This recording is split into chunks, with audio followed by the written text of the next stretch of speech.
భయపడకు చిన్న మంద, దయకాల మీ తండ్రి పిలచూచున్నాడు.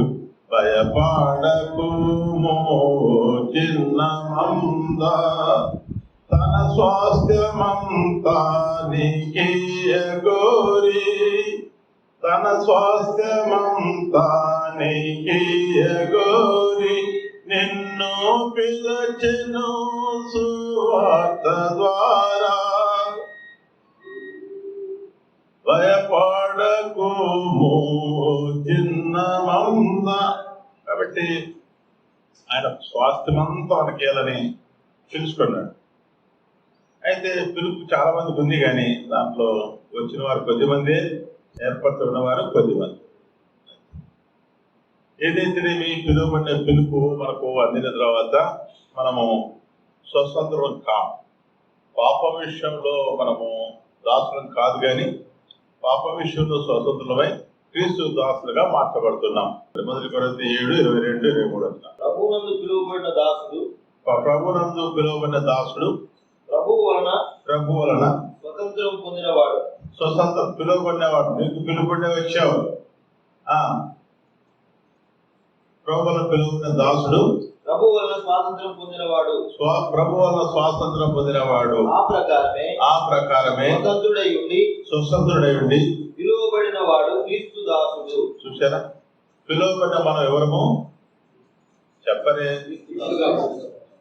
క్రీస్తుకు దాసు. తర్వాత కింద 3. కాబట్టి విలువ పెట్టి కొనబడిన వారు కనుక మీరు ఉత్త దాసులం కాదు, మిమ్మల్ని విలువ పెట్టి కొన్నాడు. విలువ పెట్టి కొనబడిన వారు కనుక మనుషులకు దాసులు కాకుడి. మనుషులకు దాసులు కావద్దు. దాసుడు అంటే ఎవరు చెప్పండి? దాసుడు అంటే ఎవరిని అంటారు? దాసుడు కొనబడినవాడు. తర్వాత ఇంకా జీతగాడు. తర్వాత పనివాడు. ఏ అధికారం లేదు నీకు. దాసుడు అంటే వానికంటూ ఒక ఆలోచన ఉండకూడదు. దాసుడు వానికి వాని సొంతంగా ఏ ఆలోచన ఉండని లేనటువంటి వాడే దాసుడు. అంటే యజమానుడు ఏం చెప్తే అదే చేయాలి, కానీ అది తప్ప, రైటా, రాంగా, పర్ఫెక్టా, స్ట్రైటా, స్లాంటా ఏం అవసరం లేదు. తనకి ఏదో తెలియకపోదు. యజమానుడు ఏం చెప్తాడో అదే చేసేవాడే దాసు. దీన్ని ఏం చెప్తారంటే తనకంటూ ఏ ఆలోచన కాదు, సొంత ఆలోచన లేనివాడే దాసు. మనం ఇప్పుడు ఎవరము? ఏమేమి ఎవరేస్తానా నేను అది అంతే కదా, చెప్తాం కదా. మనం ఏ దాసులము? క్రీస్తు చేత పిలువబడిన దాసులు, క్రీస్తు రక్తం చేత పిలువబడిన దాసు. క్రీస్తుకు దాసుడు ఉన్నాడు, పిలువబడ్డాడు. అంతే కదా. క్రీస్తుకు దాసుడు ఉండడానికి మనల్ని ఆయన కొనుక్కున్నాడు. కాబట్టి ఇప్పుడు మనం ఏం చేయాలి? గలతీ 1:10.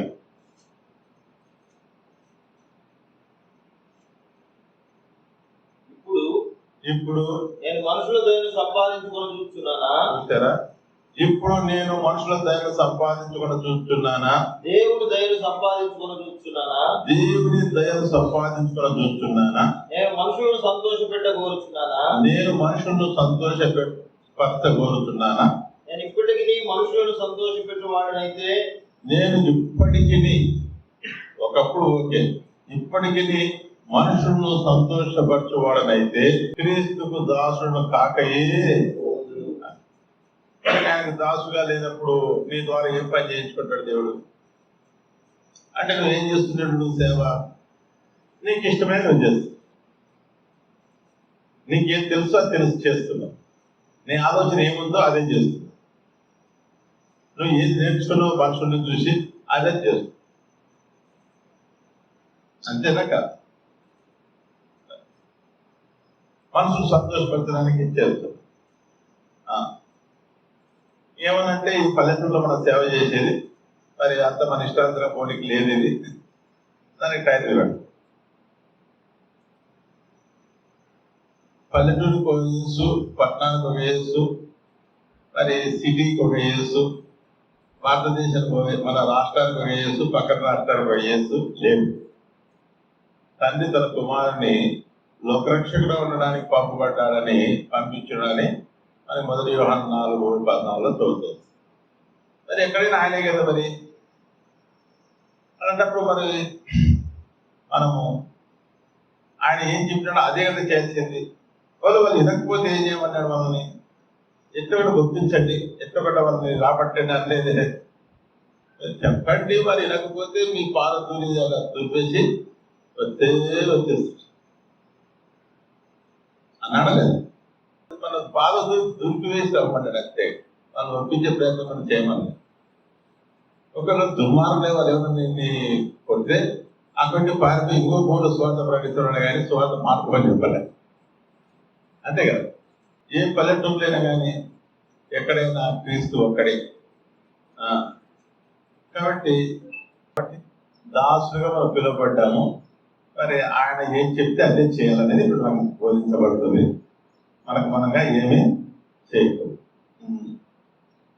అలా చేస్తే యజమానికి సంతోషమా కోపమా? చెప్పరే. ఆ కోపం ఫలితం ఏమి జరుగుతుంది?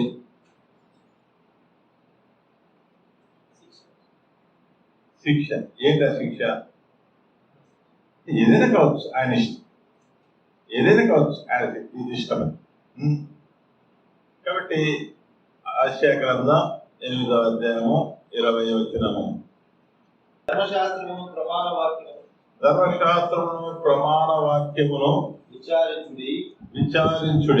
ఈ వాక్య ప్రకారం వాక్యమును విచారించండి, పరిశీలించండి, పఠించండి, ధ్యానించండి, తెలుసుకోండి. ఈ ధర్మశాస్త్ర ప్రమాణ వాక్యములను విచారించుడి. ఈ వాక్య ప్రకారము వారు బోధించని అనుసరించని వారికి అరుణోదయం కలుగదు. అంటే వారి బ్రతుకు చీకటిలో ఉంటారని. వారి బ్రతుకు చీకటిలో ఉంటారు. చీకటి సమస్యలకు, వేదనలకు, శోధనలకు, బాధలకు ఫలింపునే స్థితికి, ఎండిన స్థితికి సాదృశ్యం. వెలుగు ఫలింపుకు, సంతోషానికి సాదృశ్యం. కాబట్టి ధర్మశాస్త్రం ప్రకారం మనం బోధించకపోతే మనకు అరుణోదయము కలగదంట. అంటే నీతిశుడు మన పైన ఉదయించడు, మనం ఫలించము. ఇంకా తర్వాత అట్టివారు అరుణోదయం కలగదు. అట్టివారు ఈరోజు ఎవరికి ఎక్కడ పోయినా, నేను అనేక ప్రాంతాలు దేవుడు నడిపిస్తున్నాడు, ఎక్కడ పోయినా సేవకు ఫస్ట్ వాళ్ళు ఎవరో పరిచయం చేసుకోరు, వాళ్ళ ఆత్మీయ జీవితమే చెప్పరు, వాళ్ళ రక్షణ సాక్ష్యమే చెప్పరు, వారి సేవ వివరాలు చెప్పరు.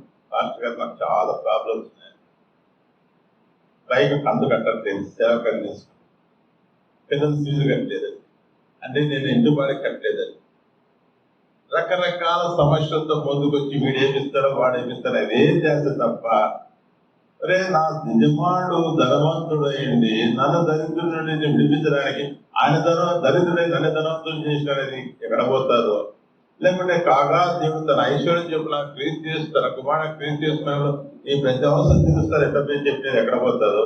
అయ్యా, దేవుడిని ఆశ్రయించడానికి ఏ మేలు పొదవలాలు, సింహ పిల్లలు లేవగలిగి ఆకలి కొట్టే కానీ నాయన ఆశ్రయించడానికి ఏ మేలు పొదవని ఎట్టిపోయాను. తన ప్రియులు నిద్రిస్తున్నా కదా ఆహారం ఇస్తున్న మాటలు బాబాయను. ఇవన్నీ తన ఆశ్రయించడానికి ఏ మీరు కుదరలేదన్నప్పుడు నీకు అన్ని కుదరలేదు ఎందుకున్నాయి అంటే నువ్వు ఇంకా ఆశ్రయించలేదని మనమే అర్థం చేసుకోవాల్సిన బాధ్యత, అవసరత ఉన్నది. శాస్త్రంగా మనం ఉండడానికి పిలవడం కాబట్టి ధర్మశాస్త్ర ప్రమాణ వాక్యం మనకి ఏం చెప్పినారో దాని ప్రకారం నడవలసిన అవసరత, నియమము ఉంది. నియమం ప్రకారం అంటే వాక్య ప్రకారం నువ్వు పోరాడకపోతే నీకు బహుమానము దొరకదు. బహుమానం ఏంటి? నీకు బహుమానము నిత్య జీవుడు, అంతే కదా. ఆయన చేత రావాల్సిన మహిమ, మెప్పు, ఘనత అది రాదు. అది రానప్పుడు నీ ప్రయాస ఏం ప్రయోజనం? అందుకే నా సహోదరుడా సహోదరి, నువ్వు చేసే పని ఎలా ఉందో పరీక్షించి చూసుకోమని 1 కొరింథీ 3:12 చెప్తాడు. 1 కొరింథీ 3:12. ఇక్కడికి వచ్చిన మనము దాసుల సంగతి పక్కపాటు మర్చిపోద్దండి. మనకంటే సొంత ఆలోచన ఉండకూడదు, దేవుని ఆలోచన తప్ప. రెండవది పాయింట్, మరి మనము చేస్తున్న సేవ, మనం చేస్తున్న పరిచర్య, మనం చేస్తున్న పని ఎలాగుందో చూసుకోమని చెప్తున్నాడు. 12 ఎవడైనను ఈ పునాది మీద బంగారము, వెండి, వెలగల రాళ్ళు, కర్ర, గడ్డి, వేయకాలు మొదలైన వాటితో కట్టిన ఎడల వాని పని కనబడును. ఆ దినమున దాన్ని తేటపరచును, అది అగ్ని చేత బయలుపరచబడును. మరియు వాని పని ఎట్టిదో దాన్ని అగ్నియే పరీక్షించును. పునాది మీద ఒకటి కట్టిన పని నిలిచిన ఎడల వాడు జీతం పుచ్చుకును. ఒకరి పని కాల్చి వేయబడిన ఎడల వారికి నష్టము కలుగును. అతడు తన మట్టుకు రక్షింపబడును గాని అగ్నిలో నుండి తప్పించుకున్నట్లు రక్షించబడును. వేయబడినది తప్ప మరి ఒక పునాది ఎవడునూ వేయనేరడు. ఈ పునాది యేసు క్రీస్తే. ఎవడైనా ఈ పునాది మీద బంగారము, వెండి, అంటే అక్కడ మీరు చేస్తున్న పనిని పరీక్షించుకోండి లేదా? 10వ దేవుడు నాకు అనుగ్రహించిన కృప చొప్పున నేను నేర్పరైన శిల్పకారుని వలె పునాది వేస్తున్నాను. మరి ఒకడు దాని మీద కట్టుచున్నాడు. ప్రతివాడు దాని మీద కట్టుచున్నాడు. ప్రతివాడు కూడా తను చేసిన సేవలా చేస్తున్నాడు. జాగ్రత్తగా చూసుకునవలెను. జాగ్రత్త అని చెప్పాడు. వార్నింగ్ వచ్చినప్పుడు, మనకు డేంజర్ పిలిచినప్పుడు జాగ్రత్త అని రాస్తాడు. కాబట్టి నువ్వు చేసే సేవ ఎలాగుందో పరీక్షించి చూసుకొని చెప్తున్నాడు. జాగ్రత్తగా చూసుకో అంటే ఎట్లా చూసుకోవాలి? వాక్య విలువలో చూసుకుంటేనే మనకు అర్థమవుతుంది అది కరెక్టా కాదు. తర్వాత గలతీ 6:4 ప్రతివాడును తాను చేయి పని పరీక్షించి చూసుకొనవలెను. తాను చేస్తున్న సేవను పరీక్షించి చూసుకొనవలెను. అప్పుడు ఇతరుని బట్టి కాక తనను బట్టి చాలే. మన అంశం వచ్చేసింది. మనం చేసే సేవను, మనం చేసే పనిని పరీక్షించి చూసుకో, జాగ్రత్తగా చూసుకో. ఎరుగుడిన తర్వాత మోసపోవద్దు. ప్రభు వచ్చినప్పుడు, ప్రభా నీ పేట అక్కడ సంఘం కట్టిన, ఇక్కడ సంఘం కట్టిన ప్రభా, వాళ్ళు స్వస్థపడి వాళ్ళకి పిల్లలేదు ప్రభా, వాళ్ళు తలకాయనప్పుడు బాగా ప్రభా, అన్నులు కాన్సర్ గట్ట బాగైంది ప్రభా, అట్టదిగా వాళ్ళు నీకు 10 బస్తాలు జీవించగా ప్రభా సంఘానికి. నువ్వు ఏం చెప్పినా, ఏ అక్రమం చేయవాడా, నువ్వెవరో నాకు తెలియదు, వెళ్ళిపోండి. నువ్వు చేయలేదని చెప్పడు, నువ్వు చేసేది వాస్తవం. నీ దృష్టిలో 40-10 మంది గుంపు చేసేది సంఘం అనుకున్నావు కాదని. ఆడ సంఘం కట్టిన ప్రభావం అంటే నువ్వు అబద్ధికుడు అన్న ఆయన.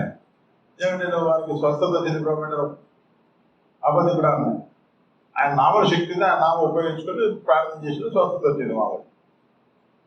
కాబట్టి వాళ్ళని అబద్ధికులారా అనలే, అక్రమం చేయవాళ్ళారా మీరెవరో నాకు తెలియదు. కొన్ని ఎక్కడ పోవాలి? 2 దారులు, ఒకటి పాతాళం, ఒకటి పాతాళం. పాతాళం పోవాలి. వాళ్ళు అంతకాలం భూమి మీద పని చేశారు చెప్పరే. అక్రమం చేసిన తర్వాత ఏం పోస్టులు ఉన్నారు వాళ్ళు? సరే, దేవుని సేవకులయ్యా 2 పాస్టర్లు ఏం చేశారంటే, వాళ్ళు ఏం పోస్ట్ చేశారు? నువ్వు ఎస్పీ అన్యాయంగా చేసావు, అక్రమంగా చేసావు. తర్వాత ఏం పోస్ట్ చేశారు వాళ్ళు? పాస్టర్స్, రెవరెండ్ పాస్టర్స్, బిషప్లు, అద్భుతాలు చేసిన వాళ్ళు. కానీ ఏం చేశారు వాళ్ళు? అక్రమం చేశారు. మనం కూడా అదే. కాబట్టి ఆ స్థితి మనకు యేసునామములో దూరం అవగా సరే, మంచిది. కాబట్టి సింపుల్గా మాట్లాడుతున్నాను, నేను దూరంగా స్పీడ్గా పోవట్లేదు. కాబట్టి మనం దాసులమే, పిలుపు దాసులమే. కాబట్టి మన మనుషులకు దాసులు కాకూడదు, మనం విలువ పెట్ట గుణపడిన వారం. అంతేకాదు, మనుషులను సంతోషపరిచే వారం అయితే దేవుడి దాసులు కాలేకపోతాం. అంతేకాదు, మనం దాసులు ఉన్నప్పుడు మన ఆలోచన చొప్పున సేవ చేయకూడదు. దేవుని ఆలోచన, వాక్య ప్రమాణం ప్రకారం చేయాలి. అలా చేయకపోతే మరి ఏమవుతుందంటే మన పని నిలబడదు, మనము ఇబ్బందుల పాలవుతాము, మన జీవితంలో మన సేవలో అరుణోదయం కలగదు అనే సత్యాన్ని చూస్తాం. అట్టి వారు ఇబ్బంది పడుతూ చదువు యెషయా 8:21 అట్టి వారు ఇబ్బంది పడుతూ, ఇదే ఇబ్బందులే కదా లేదు సేవకులకి అందరికీ. ఆ స్థితి మారుస్తాను నేను, నువ్వు వెళ్ళి చెప్పు, వినేవాళ్ళని మారుస్తాను చెప్పి నన్ను పంపించాడు. అట్టి వారు ధర్మశాస్త్ర ప్రమాణ వాక్యాలను గైకొన్న వారు ఇబ్బంది పడచ్చు, ఆకలి కొని దేశ సంచారం చేయుదురు. ఆకలి కొనుచు అంటే ఊరు తిరుగుతుంటారు బ్యాగొట్టు. ఈరోజు మన సేవకులు ఎంతమంది చూడట్లే మన సహోదరులను. దేశ సంచారం చేయుదురు, ఆకలి కొనొచ్చు, వాళ్ళు కోపపడి తమ దేవుణ్ణి తమ రక్షకుని పేరును శాపములు పలుకుచు సేవ చేసినాడు బాగుపడినాడు.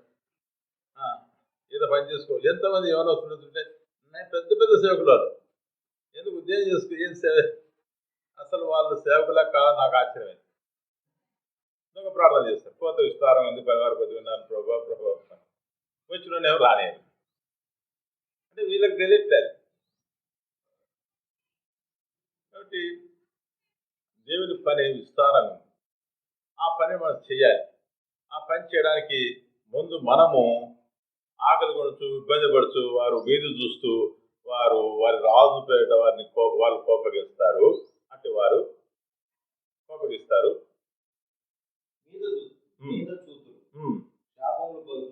దేవుని పేరును శాపములు పలుకుచు మీద చూపు. భూమి తట్టు తేరి చూడగా బాధలను అంధకారము దుస్సాహమైన వేదనయు కలుగు. వాళ్ళకి వారు గాఢాంధకారం అంటే అగ్నిగుండంలోకి తోసేయబడదు.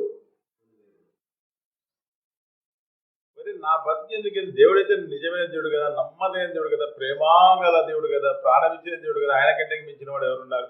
భూమిని ఆకాశంలో అందులో సమస్యను సృష్టించిన వాడు ఆయనే కదా. ఇంక ఎవరున్నారు ఆయన కంటే నిన్నైన వాడు అని ఒక చిన్న గ్రహింపు. అటువంటి వాడు ఎందుకు జాలిపడే దేవుడు, కనికరం కలిగిన దేవుడు కాదు. మనకు దేవుడు కనికరం సంపన్న దేవుడు. ఇట్టి దేవుడు నాకెందుకు తక్కువ చేస్తున్నాడు? ఎక్కడ నేను ఆయనకు దాసుగా లేను, ఎక్కడ ఆయనకి ఇష్టడుగా లేను, ఎక్కడ ఆయన నాకు చెప్పిన పని నేను చేయట్లేదు. తెలిసిన వాళ్ళ దగ్గర తెలుసుకుందామంటే తెలిసిన వాడు ట్యాక్ చేసి ఎత్తుకుని ఎక్కడ కనపడ్డాడు. కాబట్టి తెలిసిన దాని ప్రకారమే అనుసరిస్తున్నాం. ఆ బాధలు వేదనలు అట్లాగే అనుభవిస్తున్నాం.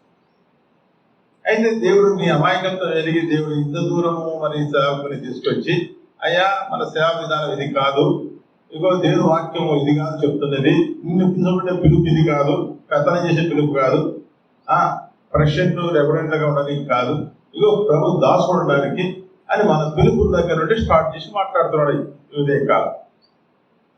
మనం విని గ్రహించగలిగితే దేవుడు సంతోషిస్తాడు. కాబట్టి అంతేకాదు ఎట్లా సేవ చేస్తున్నావు ఒకసారి పరీక్షించుకో అని దేవుడు జ్ఞాపకం చేస్తున్నాడు. ఆయన హెచ్చరించట్లేదు కానీ ప్రేమించి నెమ్మదిగా చెప్తున్నాడు. మంచిది. కాబట్టి సేవ అనేది మనది కాదు, మంద మనది కాదు, సంఘం మనది కాదు. పేతురు ఈ మందను మేము, పేతురు ఈ మందను ఖాయం. మంద నీది కాదు. నువ్వు నేను కావని వారు మాత్రమే, నువ్వు నేను కాపలాదారు మాత్రమే, ఆయన పని చేయమని మందను మేపని చెప్పిన దాసులం మాత్రమే. దానికి కొంత గృహ నిర్వాహకులని మరి సేవకులని మనం పెట్టుకున్నాం. కానీ ఆయన ఏం చెప్తే అదే చేయవలసిన వారు మనం. నీ పిలిపేది, నువ్వు చేస్తున్న సేవ ఏంటి? నేను ఎక్కడ ఉండమన్నాడు, ఎక్కడ సేవ చేస్తున్నావు, ఎక్కడ ఉండమని ఎక్కడ సేవ చేస్తున్నావు, ఇవన్నీ విషయాలు మనం పరిగణలోకి తీసుకోవాలి. నిన్ను సేవకు ఎవరు అభిషేకించి పంపినారు, ఎవరు నిన్ను అభిషేకించి పంపినారు, ఎవరు నీ ఎవరి గృహ నిర్వాహకంలో నువ్వు పెంచబడ్డావు, ఎవరు నీ ఆత్మీయతాన్ని, ఏ సంఘంలో నువ్వు పంపబడ్డావు, ఏ ప్రత్యక్ష ద్వారా నువ్వు సేవ పిలువబడ్డావు, నీ సేవ పిలుపు ఏంటి? నీ పిలుపుని ఏర్పాటు నిశ్చయం చేసుకున్నావా? నీ పిలుపుని ఏర్పాటు నిశ్చయం చేసుకున్నావా? ఏది లేకుండా నువ్వు ఎవరో చెప్తే చేస్తున్నానంటే నువ్వు ఎన్ని సంవత్సరాలు నీ జీవితంలో మారపడు. ఎందుకంటే నువ్వు దేవుడు దగ్గర నువ్వు ప్రత్యక్షత పొందుకోవట్లే. నువ్వు ఆయన దగ్గర కూర్చో, ఆయన చెప్తాడు, ఆయన పక్షపాతి కాడు, ఎవరికి దూరంగా ఉన్నాడు. లేదా నా దగ్గరికి రా, నా దగ్గర నుంచి మా ఇంట్లో రాష్ట్రంలో అని చెప్పట్లేదు. నీ పిలుపుని ఏర్పాటు నిశ్చయం చేసుకునేకి రా. దేవుని ఇలా కలిగిన ఉద్దేశం తెలుసుకోవడానికి రా. దేవుని ఉద్దేశం తెలుసుకొని ఆ ప్రకారంగా దేవుడి కృపను పొందుకొని ఆయన వినయ భయభక్తులతో కూడిన ప్రీతికరమైన సేవ చేయి. అప్పుడు నిన్ను బట్టి దేవుడు సంతోషిస్తూ వస్తాడు. అప్పుడు నీ సేవను దేవుడు ఆశీర్వదిస్తూ వస్తాడు. ఆయన నేను పిలిచిన పిలుపు ఒక ఉద్దేశం అయితే, నువ్వు చేసే పని ఒకటి అయితే మరి అది ఎలా ఫలిస్తుంది? ఇట్లా నీకు ఎంతో ఆసక్తి ఉండొచ్చు. రోమ 12 ఆసక్తి గలవారని వారు దేవుని యందు ఆసక్తి గలవారని వారిని గురించి సాక్ష్యం ఇస్తున్నారు. వారి గురించి సాక్ష్యం ఇస్తున్నాను. అయినను వారి ఆసక్తి జ్ఞానానుసారమైనది కాదు. అది జ్ఞానం అంటే క్రీస్తు. వారి ఆసక్తి వాక్యానుసారమైనది కాదు. వారు చూపిస్తున్న ఆసక్తి గారడి సీమోను ఆసక్తి. గారడి సీమోను ఆసక్తి. గారడి సీమోను అంటే ఎవరు? సీమోను పేతురు వేరు, గారడి సీమోను వేరు. కాబట్టి ఒకప్పుడు ఏవేవో ఉన్నాయి, అవన్నీ వదిలిపెట్టి ఇప్పుడు ఫిలిప్పుని వెంబడిస్తున్నాడు. వాడి బుద్ధి ఎప్పుడు బయటకు వచ్చింది? పేతురు యోహానులో కనుక సమరయ్యకు వచ్చినప్పుడు బయటకు వచ్చింది. అట్లా నీవు కూడా నువ్వు ఎందుకు వస్తున్నావు సేవకు? ఎవరు పిలిస్తే వస్తున్నావు నువ్వు? దేనికోసం వస్తున్నావు? గాడి సీమోను మీదే వస్తున్నావా, లేదా యేసు ప్రభువుని వెంబడించాడు? ఎవరు చెప్పరే? యూదా ఇస్కరియోతు. యూదా ఇస్కరియోతు. మరి నువ్వు యూదా ఇస్కరియోతువా, నువ్వు గాడి సీమోను ఒకసారి జ్ఞాపకం చేసుకో. దేని బట్టి నువ్వు సేవ చేయాలనుకుంటున్నావు? ఎందుకు ఈ మార్గానికి వచ్చావు? ఎందుకు ఈ మార్గానికి వచ్చావు? లాభసాటిగా ఉంటుందని వచ్చాడు. ఎవరు? యూదా ఇస్కరియోతు. అట్లాగే అదే ఉద్దేశంతో వచ్చాడు గాడి సీమోను. సమయం వచ్చింది తర్వాత, ఒరే చాలా దుష్టంతో నిండుకున్నవారు బాబు అని ఎంతో ప్రేమించి చెప్తే, అప్పుడు మరి కాబట్టి ప్రార్థన చేసుకో అంటే, నేను చేసుకోను, మీరే నా పక్షం చేసుకోండి. అందుకే ఈరోజు దేవుడు నీకు చెప్తున్నాడు, నువ్వే చేసుకో నాకు చెప్తావు. నువ్వు ఇప్పుడు ప్రేరేంద్ర వాక్యం అయిపోయిన తర్వాత మరి నీవు దేవుని దగ్గర నీ స్థితిని ఒప్పుకొని దేవునితో సమానపరుచుకొని దేవుని కృపను పొందుకొని ఆయనకు కృపను పొందుకొని నువ్వు ఆయనకు వినయభక్తితో కూడా ప్రీతికర సేవ చేస్తావో నాకు తెలియదు. ప్రభు ఆత్మాన్ని నిర్ణయిస్తావు. ఒక నువ్వు ఇచ్చే చేయొచ్చు, కానీ ఆయన గ్రహించకే ఉన్నాడని చెప్తాడు. నీ పని పరీక్షించబడినప్పుడు ఆ పని నిలబడకపోతే నీ పని అంతా నష్టం. నీ ప్రయాసంతో పెడతాడు. భూమి మీద నువ్వు జీవించిన జీవితం అంతా కదా. సరే ఏదైతే కాబట్టి ఆసక్తి ఉంటే సరిపోదు. ఆత్మ నడిపింపు మనకు అవసరం. ఆత్మ నడిపింపు అవసరం. లేదా వాక్యాలు ఇట్లా ఉంది, అట్లా ఇట్లా ఉంది, ఇక్కడ చెప్పొచ్చు వల్లించి. నువ్వెవరో ఖచ్చితంగా ప్రార్థన చేయించినప్పుడు తెలిసిపోతాయి.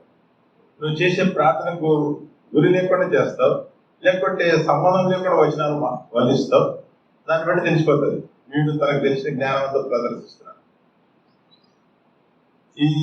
ఈ మనిషి, ఈ స్త్రీ తన జ్ఞానంతో ప్రదర్శించి తప్ప ప్రార్థన రాదు, ప్రభుతో ఏమి సంబంధం లేదు.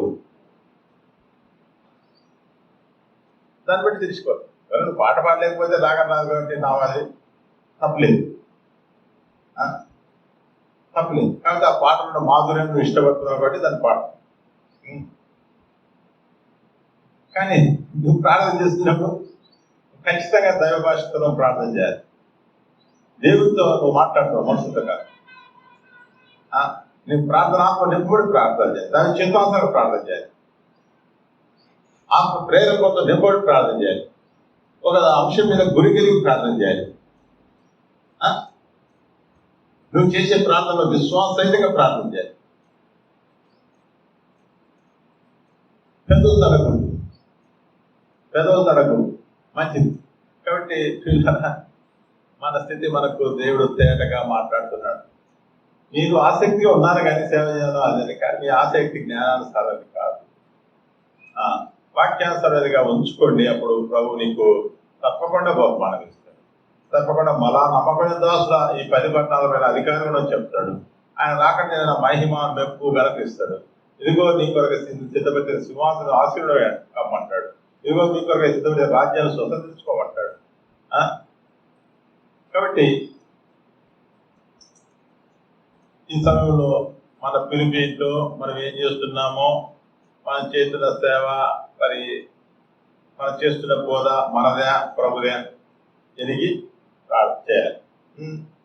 నువ్వు చేస్తున్న బోధ ఏంది? ధర్మశాస్త్ర ప్రమాణ ప్రకారం బోధించట్లేదు. దేని ప్రకారం బోధిస్తున్నావు? యోహాను సువార్త 7:17. యోహాను సువార్త 7:17. యోహాను సువార్త 7:17.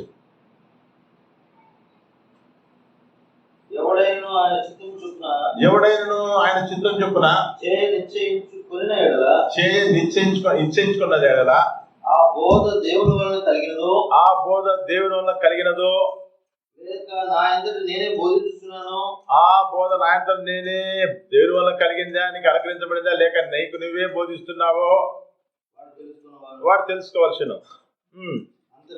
అంతటా తానే బోధించువాడు, తానే తనంతకు తానే ఇది చెప్తే బాగుంటుంది ఈరోజు అనుకునేవాడు స్వకీయ మహిమను వెతుకును గాని స్వకీయ తన సొంత మహిమను, ఘనతను, మెప్పును వెతుకును గాని పంపిన వారి మహిమను వెతుకువాడు సత్యవంతుడు. తను పంపిన వాని మహిమను వెతకట్లేదు, తను పిలిచిన వాని మహిమను కోరట్లేదు, తన మహిమను కోరుకుంటున్నాడు.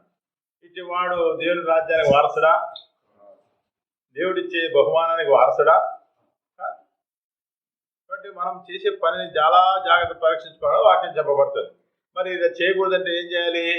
మొదటిగా నీ సుబుద్ధిని ఆధారం తీసుకోకూడదు. సామెతలు 3:5 సామెతలు 3:5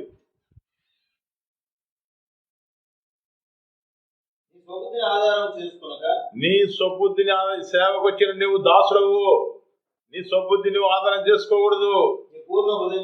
నీ పూర్ణ హృదయంతో యెహోవా యందు మాత్రమే నమ్మిక ఉంచాలి. దేని యందు నమ్మిక ఉంచకూడదు. నీ జ్ఞానమందు, నీ బలమందు, నీ యొక్క ఆర్థిక పరిస్థితుల యందు, దేని యందు, నీ కులబలం అందు, నీ చుట్టూ మనసుల యందు దేనివే కాకుండా నీ స్వబుద్ధిని ఆధారం చేసుకోకుండా నీ పూర్ణ హృదయంతో, నీ పూర్ణాత్మతో నీ దేవుడిని యెహోవా యందు మాత్రమే నమ్మిక ఉంచుకోండి. ఫస్ట్ది స్వబుద్ధిని రాసుకోండి. 3:5 రెండవ పాయింట్ చాలు. రెండవది నీ జ్ఞానాన్ని ఆధారం చేసుకొని సేవ చేయొద్దు, నీ స్వబుద్ధిని ఆధారం చేసుకొని సేవ చేయొద్దు.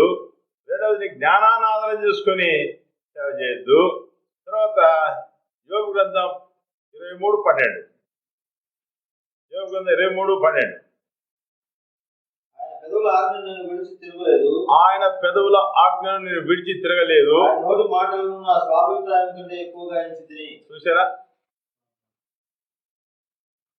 ఆయన అభిప్రాయాన్ని, మన అభిప్రాయాలను చొప్పున అడగకూడదు. మొదటి స్వబుద్ధి, రెండవది జ్ఞానం చొప్పున చేయకూడదు, మూడవది నీ అభిప్రాయం చొప్పున సేవ చేయకూడదు. మన చదువు అంటే దేవుడి నోటి నుండి ఏదైతే వచ్చిందో దాన్నే, దేవుడి నుండి ఏది వచ్చిందో అదే చేయాలి తప్ప, వాక్యంలో ఏదైతే నీకు చెప్పబడిందో అప్పచెప్పబడిందో అదే చేయాలి తప్ప మరి వేరేది చేయకూడదు. ఆయన పెదవుల నుండి వచ్చిన ఆజ్ఞను నేను విడిచి తిరగలేదు. ఆయన నోటి మాటలను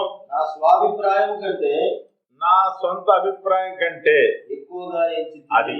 నీకు ఎన్నెన్ని అభిప్రాయాలు ఉండొచ్చు, అయితే నీ అభిప్రాయం చొప్పున నడవకూడదు, నీ స్వబుద్ధిని ఆధారం చేసుకోకూడదు, నీ జ్ఞానాన్ని ఆధారం చేసుకోకూడదు, సేవలో నీ అభిప్రాయాన్ని ఆధారం చేసుకోకూడదు అని చెప్పబడుతుంది. తర్వాత నీ మనసును కూడా నమ్ముకోకూడదు. సామెతలు 28:26 సామెతలు 28:26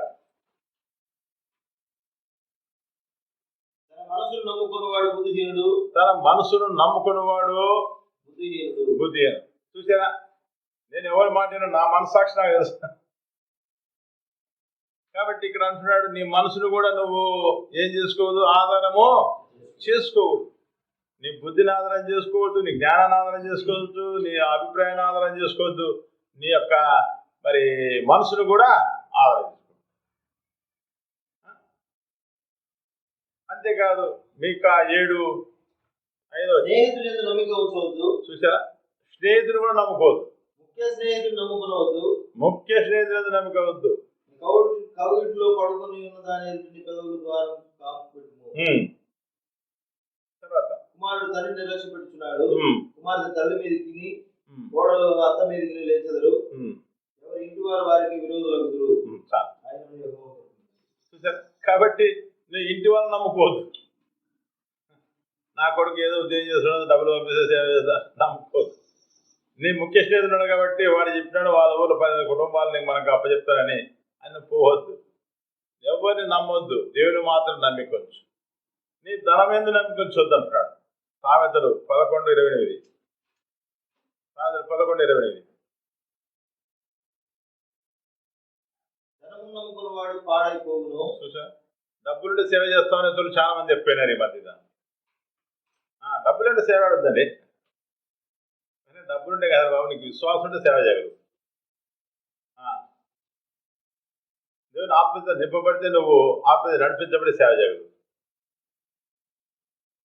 డైరెక్ట్గా పెద్ద పెద్ద స్పీకర్స్ చెప్తున్నారు దేవుని సేవ జరగల, డబ్బులు ఇవ్వండి, అంతేకాదు డబ్బులు లేకపోతే సేవ ఆడండి అని ఏవో సమస్యలు చేసుకుంటాం.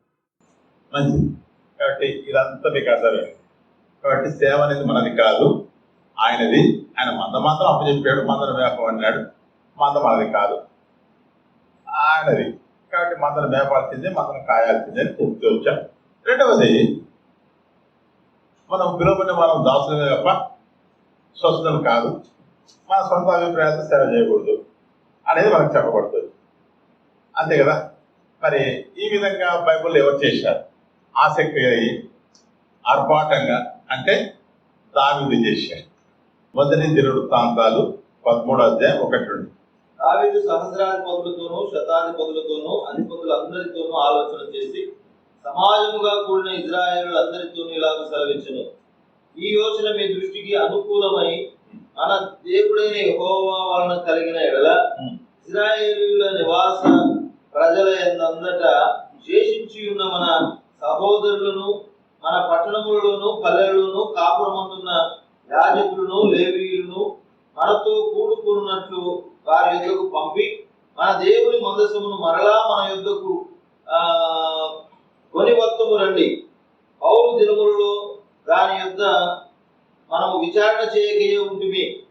ఈ కార్యము జనులందరి దృష్టికి అనుకూలమైన కనుక జనులందరూ ఆ ప్రకారము చేయుదు మనరి. కాగా దేవుని మందసమును ప్రజలందరూ ఏం చెప్తున్నారు? దావీదు చేసే తీర్మానానికి అందరికీ అనుకూలంగా స్పందించారు. తర్వాత ఎవరెవరికి ఆలోచన చేస్తున్నాడో మీరు చదివినారు. అధిపతులతో, సహస్రాధిపతులతో, ఇస్రాయేల్ అందరితో ఆలోచన చేస్తున్నాడు. చేస్తే అందరికీ అది అనుకూలమని చెప్తూ వచ్చారు. తర్వాత నుండి తీసుకొని వచ్చుటకు దావీదు ఐగుప్తు యొక్క షీహోరు నది మొదలుకొని ఆమాతులకు పోగు మార్గం వరకు నుండు ఇజ్రాయేలులందరినీ సమకూర్చెను.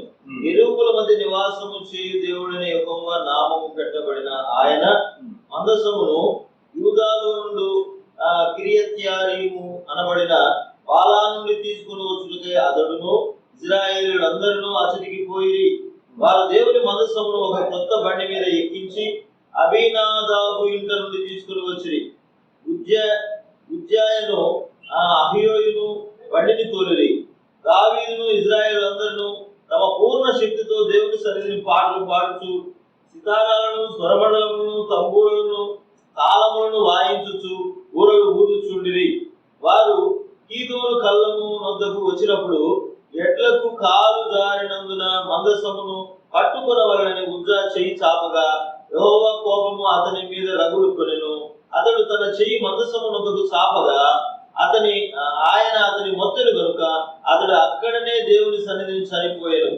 యెహోవా ఉజ్జా వినాశము చేయుట చూచి దావీదు వ్యాకులపడెను. అందుచేత ఆ స్థలమునకు నేటి వరకు పెరెజ్ ఉజ్జా అని పేరు. ఆ దినమున దావీదు దేవుని విషయమై భయముంది. దేవుని అర్థమైంది. ఒక వాత పెడితే తప్ప భయం రాలే. అంటే ఇక్కడ అతను అంటున్నాడు, సౌలు దినములో మందసాన్ని గురించి విచారణ చేయలేదు, నేను ఇప్పుడు వచ్చిన రాజుగా అని. ఇప్పుడు ముందు ఆ పని చేద్దాం, దేవుని పని చేయాలి. ఉంది ఈ స్థానంలో నేను వచ్చినంటే దేవుడే కారణము. నాకు కలిగిన సకల ఉపద్రవం నుండి విడిపించినాడు, తప్పించినాడు, కాపాడినంటే దేవుడే కారణము. నన్ను ఈరోజు రాజుగా మీ పైన అభిషేకించినంటే దేవుడే కారణము. కాబట్టి ముందు దేవుని పని చేయాలా అని ఎవరి దగ్గర విచారణ చేశాడు? చదువు అని ఎవరి దగ్గర విచారణ చేశాడు? సహస్రాధిపతులతోనూ శతాధిపతులతోనూ తన సైన్యంతో అధిపతులు అందరితోనూ ఆలోచన చేసి చూస్తాను అని ఆలోచన చేస్తున్నాడు. ఇశ్రాయేలు అందరినీ కుప్పేసుకున్నాడు. అందరు పిలుచుకొని ఏం చేస్తున్నాడు? యాజకులతో కుప్పేసుకున్నాడు, లేవీయులు కుప్పేసుకున్నాడు. ఇది దేవుని దృష్టి, మనుషుల దృష్టికి అనుకూలంగా ఉంది. సరిగా పోదామని వాళ్ళు ఏం చేశారు, ఆర్భాటంతో కొత్త బండిని తీసుకొని ఆ తర్వాత మరి కంపుడాలు సితారాలు వాయిదాలన్నీ ఆర్భాటంతో వాళ్ళు ఏం చేస్తున్నారు, తీసుకొస్తున్నారు. దేవుడు ఇష్టపడ్డా? దావీదు రాజు, రాజు అయినా ఎవరైనా దేవుని పనిని దేవుని నియమంలో జరిగించాలి, దేవుని క్రమంలో జరిగించాలి, దేవుని నియమించిన వాక్య ప్రమాణంలో జరిగించాలి అనేది ఇప్పుడు మనకు అర్థం. మరి ఇదే విషయాన్ని 40 సంవత్సరాలు రాజుకున్నప్పటికీ అతను విచారించలే, మందసానికి వచ్చి మందసాన్ని తీసుకొద్దామని ఆలోచన చేయలే.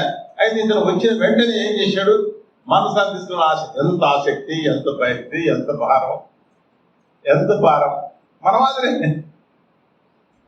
అయితే ప్రభువాన్ని నీ పని ఎక్కడికి చేయమంటామని దేవుని విచారించాలి. మరి ఈ విధంగా తన సొబ్బుద్ధిని ఆధారం చేసుకుని తన ఆసక్తి ఉంది కానీ అది జ్ఞానానుసారమే కాదు దావీదు. కాబట్టి అతను ఎప్పుడైతే ఆ విధంగా ముందుకెళ్ళాడో దేవుడు ఆ కార్యక్రమం ముందుకు తీసుకెళ్ళలేకపోయాడు. దేవుడు వారికి సహాయం చేయలేదు, అతనికి అతను ముందుకు తీసుకెళ్ళలేదు. అంటే ఏం లేదంటే అతనికి సిద్ధపాటు లేదు. మనసు తీసుకురాలేకపోవడానికి కారణాలు 7. మొదటి కారణం దావీదు తన కొరకు, మొదటి వృత్తాంతాలు 15వ అధ్యాయము 1వ వచనం చదువుతున్నారు. దావీదు తన కొరకు దావీదు దావీదుపురమందు ఇల్లు కట్టించును. దావీదుపురమందు ఇల్లు కట్టించును. దేవుని మందసమునకు ఒక స్థలము సిద్ధపరచి దాని మీద గుడారం ఒకటి వేయించును. చాలు. కాబట్టి ఇక్కడ ముందు తీసుకొస్తున్నప్పుడు ఏం చేసినాడు, స్థలం సిద్ధపరచలే. 15వ అధ్యాయము 13వ వచనంలో నేను ఆ మందసమునకు సిద్ధపరిచిన స్థలం ముందు దాని తేవలను. అంటే మొదటిగా అతను చేసే తప్పిదం ఏంది, దేవుని పని చేయాలని ఆశపడ్డాడు కానీ దానికి సిద్ధపాటు లేదు. ఆ మందసం తీసుకొచ్చి ఎక్కడ పెట్టాలనో ఆ స్థలము సిద్ధపరచలేదు, ఆ స్థలాన్ని ప్రతిష్ఠించలేదు. ఆ విషయాన్ని ఇక్కడ ఒప్పుకుంటున్నాడు. మొదటి పాయింట్, స్థలము సిద్ధపరచలేదు. మందసం తీసుకొచ్చి ప్రతిష్ఠించడానికి స్థలము సిద్ధపరచలేదు. స్థలం లేదు, ఏదో ఊపి మీద తీసుకొస్తున్నది, ఎక్కడో చోట పెట్టొచ్చు అనుకో. రెండో పాయింట్, 2వ వచనం 15:2 మందసమును ఎత్తుటకును నిత్యము తనకు సేవ చేయుటకును యెహోవా లేవీయులను ఏర్పరచుకొనని చెప్పి వారు తప్ప మరి ఎవరు దేవుని మందసమును ఎత్తకూడదని దావీదు ఆజ్ఞయించెను. మరి ఇప్పుడు ఆజ్ఞయించినాడు, అప్పుడు ఎద్దుల బండి మీద ఎక్కించాడు. రెండవ కారణం ఏంటి, లేవీయులను చేత మోపించకుండా ఎద్దుల బండిని సిద్ధపడ్డాడు. రెండవ కారణం, ఇప్పుడు తప్పు తెలిసిన తర్వాత, దెబ్బ పడిన తర్వాత అప్పుడు విచారణ చేసినప్పుడు దేవుడు విషయాలను బయలుపరిచాడు. యెహోవా దేవుని ఏర్పరచుకోవాలని చెప్పి వారు తప్ప మరి ఎవరినూ దేవుని మందసమును ఎత్తకూడదని దావీదు ఆజ్ఞించెను. 3వ వచనం, అంతలో దావీదు తాను యెహోవా మందసమునకు సిద్ధపరిచిన స్థలమునకు దాన్ని తీసుకుని వచ్చుటకై. చూసారా, ఫస్ట్ స్థలం సిద్ధపరచలే, దానికి ఒక గుడారం అయినా, దాన్ని ప్రతిష్ఠించలే, ఒక ఊపే తీసుకొచ్చి ఎక్కడ పెడతావు అందుకే దేవుడు అనుమతించలే. కాబట్టి సేవ అనేది నీ నియమంలో చేయకూడదు, నీ జ్ఞానం చూపడం చేయకూడదు, నీ ఆసక్తి మీద చేయకూడదు. ఆసక్తిని చేయాలి కానీ ఆసక్తి జ్ఞానానుసారంగా ఉండాలి అని రోమా 10:2 మనం చదువుకోవచ్చు. కాబట్టి 2 తప్పిదాలు మనం ఇక్కడ చూస్తున్నాం. లేవీయులు మాత్రమే నీకు తెలుసుకున్నాడు. మొదటిగా సిద్ధపరిచిన స్థలానికి స్థలం సిద్ధపరిచాడు, మొదటిగా స్థలం సిద్ధపరచలేదు. రెండవదిగా లేవీయులు మాత్రమే మందసాన్ని. కాబట్టి చాలా ఎవరిని అడిగినా కానీ ఎద్దుల బండి అనేది చెప్తారు ఇంతవరకు. అయితే వాక్యంలో స్పష్టంగా 7 కారణాలు చెప్పబడుతుంది. మొదటి కారణము స్థలం సిద్ధపరచలేదు, రెండవ కారణము యాజకులు దాన్ని మోయలేదు, మూడో కారణం 13వ వచనం చదువుతున్నాయండి. మొదటి వృత్తాంతాలు 15వ అధ్యాయము 13వ వచనం. ఇంతకుముందు చూసారా, ఇప్పుడు మాట్లాడిన సంగతులని ఇంతకుముందు వేరు, ఇవి సందర్భం వేరు. ఇంతకుముందు మీరు ఇశ్రాయేలుల దేవుడైన యెహోవా మందసమును మోయక ఉండడం చేతను, ఇప్పుడు చెప్తున్నారు ఆయన నోట ఆయన ఇంతకుముందు ఇశ్రాయేలుతో చెప్తున్నాడు, ఇంతకు ముందు మీరు ఇశ్రాయేలీయుల దేవుడైన యెహోవా మందసమును మోయక ఉండడం చేతను, మోయవలసిన వారు మోయలేదు. 3వ పాయింట్, ఉండడం చేతను. తర్వాత మనము మన దేవుడైన యెహోవా యొక్క విధిని బట్టి, అంటే దేవుడి పని ఎలా చేయాలో విధిని బట్టి విచారణ చేయకుండా చేతను. అక్కడ చూసుకోండి, బైబిల్ తెరవమని చెప్పే కదా, చేతను అంటే ఇవన్నీ పనే. తర్వాత దేవుని దగ్గర హత్యాదవుడు ఏడ్చినప్పుడు దేవుడు బయలుపడి వచ్చాడు, రే బాయ్ నీ ఆసక్తి బాగానే ఉంది కానీ నీకేం లేదు, సిద్ధపడలేదు. నీ ఆసక్తి బాగానే ఉంది కానీ ఆసక్తి జ్ఞానానుసారమైనది కాదు అని చెప్పి నీ సొంత జ్ఞానంతో చేస్తున్నావు నా పనిని, అది చదువుబాటు కాదు. నా విధిని బట్టి నువ్వు చేయాలి, నా నియమాన్ని బట్టి చేయాలి, నా ధర్మశాస్త్ర ప్రమాణ వాక్యాలను బట్టి చేయాలి సేవ అని చెప్తున్నాడు. ఇప్పుడు అర్థమైందా? చెప్పరే. అందుకే మన జ్ఞానం ఉండకూడదు సేవలో. మన బుద్ధి, మన మనసు, మన ఆలోచన, మన అభిప్రాయం, మన మనసు నమ్మిది ఇది చేయకూడదు. అందుకే ద్వితీయోపదేశకాండ 12వ అధ్యాయంలో చెప్తూ వస్తాడు, నీకు కంటి కనబడినంత నువ్వు చేయకూడదు. ఇప్పుడు ఇతర కంటి కనపడింది, ఫిలిప్తీయులు వాళ్ళు భయపడి కొత్త పనిని ఏర్పాటు చేసి పంపించారు. ఆ విషయాలు తెలుసుకున్నాడు. అదే వాడే కొత్త పని గడిస్తే అంతకంటే పెద్ద కొత్త పని నేను చేస్తా, అంతకంటే ఆర్భాటంగా చేస్తా అని ఆర్భాటంగా చేస్తున్నాడు. కాబట్టి తీయండి ద్వితీయోపదేశకాండం 12వ అధ్యాయం 8వ వచనం. మీలో ప్రతి మనుషుడును తన కంటికి యుక్తమైనదంతయు చేయకూడదు. మీలో ప్రతి మనుషుడు తన కంటికి ఇష్టమైనదంతయు చేయకూడదు. మీ దేవుడైన యెహోవా మీకు ఇచ్చిన విశ్రాంతిని స్వాస్థ్యమును మీరు ఇదివరకు పొందలేదు. చాలు. అంటే మనుషుడు ఈరోజు కంటికి ఇష్టమైనదంతా చేస్తున్నాడు. టీవీల్లో యూట్యూబ్లో చూస్తున్నారు, ఆ చర్చ్ డెకరేషన్ వీళ్ళు చేసుకుంటున్నారు. ఆ యూట్యూబ్లో చూస్తున్నారు వాళ్ళ డ్యాన్సులు, మన సంఘంలో డ్యాన్సులు నేర్చుకుంటున్నారు. కంటియుక్తమైనదంతా మనం చేయకూడదు. దేవుని మందిరం పరిశుద్ధత కాపాడాలి. దేవుని మందిరాన్ని ఏం చేయాలి? మనము పరిశుద్ధత కాపాడాలి. పరిశుద్ధత కాపాడాలని దేవుడు వాక్యం తప్ప ఏమి ఉండకూడదు. ఏదైనా కానీ వాక్యం ఇది ఒకటే కాదు, ఏ విషయమైనా కానీ దేవుని పరిచర్యలో నీకు కంటి కనమైనది యుక్తమైనదంతా కూడా నీ కంటికి యుక్తమైనది అది చేయకూడదు అని చెప్పబడుతుంది. మంచిది. కాబట్టి నీకు నీ స్వబుద్ధికి వచ్చిన నీ బుద్ధికి తగినట్టు చేయకూడదు, నీ ఆలోచనకు తగినట్టు చేయకూడదు, నీ అభిప్రాయానికి తగినట్టు చేయకూడదు, నీ మనసుకు నచ్చినట్టు చేయకూడదు అని వాక్యం చూపిస్తూ వచ్చాను. కేవలం ప్రభు మనకు ధర్మశాస్త్ర ప్రమాణ వాక్యాలు ఇచ్చాడు, దీన్ని అనుసరించి మాత్రమే సేవ చేయాలి. అప్పుడు మాత్రమే నీ జీవితంలో అరుణోదయం కలుగుతుంది. అప్పుడు మాత్రమే నువ్వు ఇబ్బంది పడవు. అప్పుడు మాత్రమే నీ సేవ ఫలిస్తూ వస్తుంది. అప్పుడు మాత్రమే దేవుడు నీ సేవను సంతోషిస్తాడు. అప్పుడు మాత్రమే దేవుడు నీ సేవలో నిన్ను ఫలింపజేసి ఆయన మహిమ నందుతూ వస్తాడు. మీరు బహుగా ఫలించడం ద్వారా మీరు మహిమ నందుతారు. ఆమేన్. మీరు కాదు, మీరు బహుగా ఫలించడం ద్వారా మీ పరలోక తండ్రి మహిమ నందుతారని యోహాను సువార్త 15వ అధ్యాయం 8వ వచనంలో ఉంటుంది. అంతేగాని నువ్వు చేసుకున్న గుంపు ద్వారా నీకు సంతోషమే కానీ దేవునికి సంతోషం లేదు. ఇతను ఎంత గుంపు చేసుకున్నాడు? లక్షల మంది, 1 లక్ష కాదు, కొన్ని లక్షలు. 20 లక్షలు ఉన్నారో 30 లక్షలు ఉన్నారో తెలియదు, అంతమంది భోగి చూస్తున్నాడు. అధిపతులను, అధికారులను, సహస్రాధిపతులను, మన యాజకులు, వాడు యాజకులు చెప్పలేదు. అయ్యగారు, రాజుగారు ఇట్లా కాదయ్యా దీన్ని క్రమం చెప్పాలి కదా, చెప్పరు వీళ్ళు చెప్పరు. ఎందుకంటే ఇంకా రాజు మనం పిలిచినాడు, ఆడికే గొప్ప, పోయేదాడు గిఫ్ట్ ఇచ్చి పంపిస్తాడు. ఆయన చేస్తుందని మనం అడ్డు చెప్పకూడదు. ఆయన కూడా పెద్ద భక్తిపరుడే, ఆయన కూడా దేవుడు హృదయానుసారుడే. అంత రాజు అయింది, ఎంత ఆసక్తి ఉంది, మనం అడ్డు చెప్పకూడదు. అతనికి యాజకుడిని మొచ్చాడు దేవుడు, ఒరే నువ్వు చెప్పలేదని ఆ శిక్ష అంతా అతనికి తీసుకొచ్చాడు.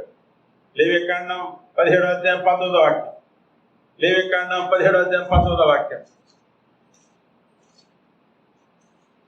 లేవియకాండం 17:19. 19:17 చూడు.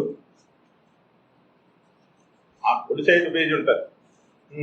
నీ హృదయంలో నీ సహోదరుని మీద పగపట్టకూడదు. నీ హృదయంలో నీ సహోదరుని పైన పగపట్టకూడదు. నీ పొరుగు వారి పాపం నీ మీదకి రాకున్నట్లు.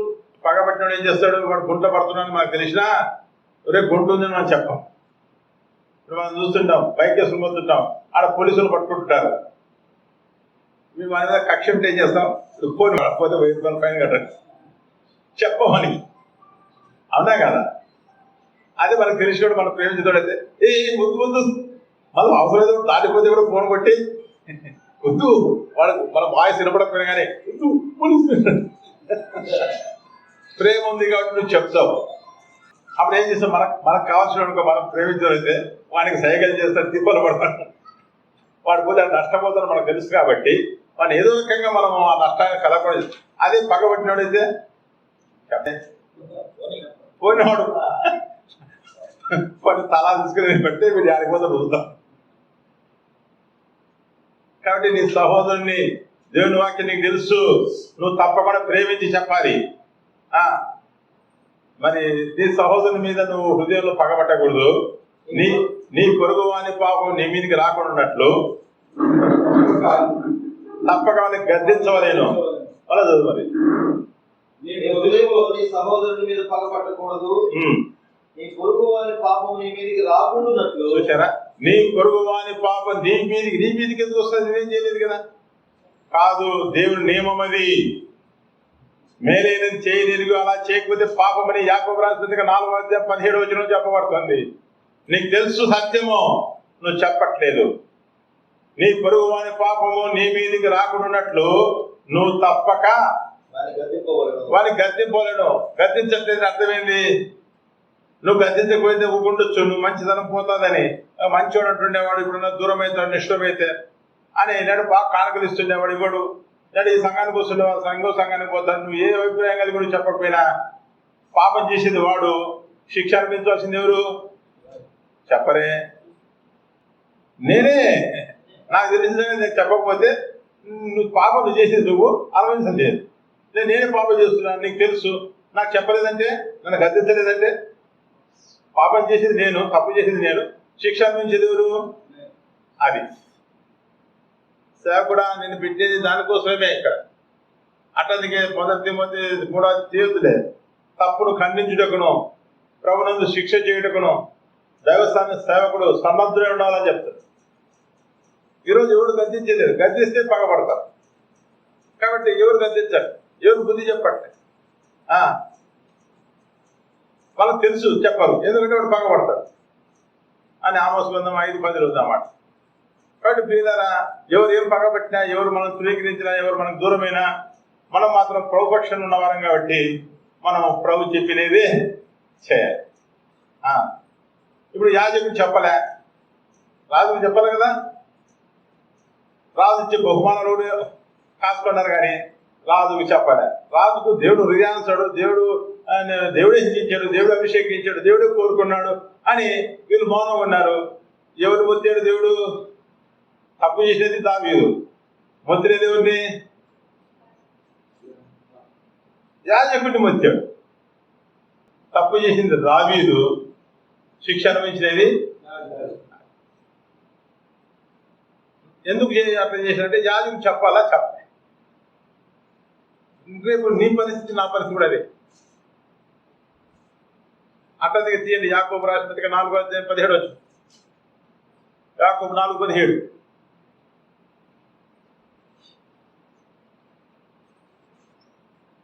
ఎంతసేపు తీస్తారు? కాబట్టి